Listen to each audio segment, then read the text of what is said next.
পৃথিবীতে পাঠিয়েছেন, এখানে আমাদের প্রয়োজনটা কি, আমাদের এই অস্তিত্বের উদ্দেশ্যটা কি?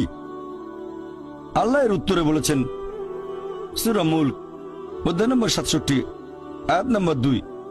আল্লাহ বলেছেন আল্লাযী খালাকাল মাউতা ওয়াল হায়াতা, যে আল্লাহ সৃষ্টি করেছেন মৃত্যু ও জীবন পরীক্ষার জন্য। কে তোমাদের মধ্যে কর্মে উত্তম? আল্লাহ সৃষ্টি করেছেন জীবন ও মৃত্যু পরীক্ষার জন্য। কে তোমাদের মধ্যে কর্মে উত্তম? আল্লাহ পবিত্র কোরআনে বলেছেন সূরা আলে ইমরান অধ্যায় নম্বর 3 আয়াত 185।